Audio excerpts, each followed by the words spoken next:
President Biden just announced student loan forgiveness is still on the table, even though the Supreme Court struck down his original plan today. So if you have a federal student loan or you know someone who has a federal student loan, tag them in this comment section. You need to watch this video because there is critical new information I'm about to talk about.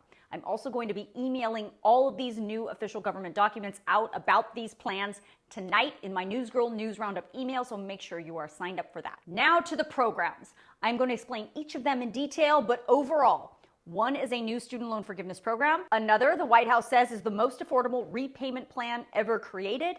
And the last is a 12-month program to protect you from falling into collections if you can't consistently repay your federal student loans when they become due again in October. So let's start with this new forgiveness program. And I want to warn you, this one is going to take a very long time to become a reality, if it becomes a reality at all. And right now, the details about it are pretty vague. But the president announced the education secretary has, as of today, initiated the rulemaking process under the Higher Education Act of 1965 to open debt relief to as many federal student loan borrowers as possible. The president said under this new forgiveness proposal, through that law, the education secretary could compromise, waive, or release loans under certain circumstances. Now, the specifics of what those circumstances are, or who would qualify, how much would be forgiven, are all yet to be determined and are based on a virtual public hearing that is going to happen on July 18th. This new path is legally sound. It's going to take longer, but in my view, it's the best path that remains to providing for as many borrowers as possible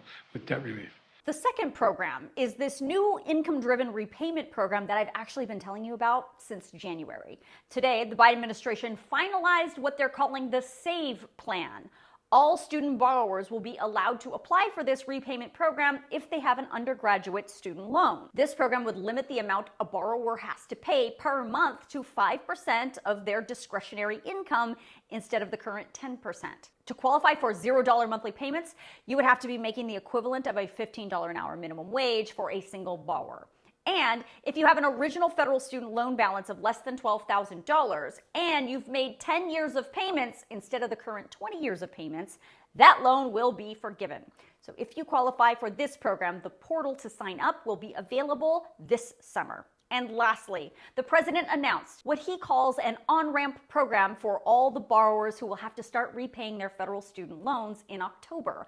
This program will be in effect for 12 months, and it says borrowers will not be reported to credit bureaus, be considered in default, or referred to collection agencies for late, missed, or partial payments during the on-ramp period. And though payments will be due and interest will accrue during those 12 months, interest will not capitalize at the end of the on-ramp period. I know that's a lot of information, so I'm going to keep talking about this and give you more details as they become available, but make sure you sign up for the Newsgirl News Roundup email so you're always up to date.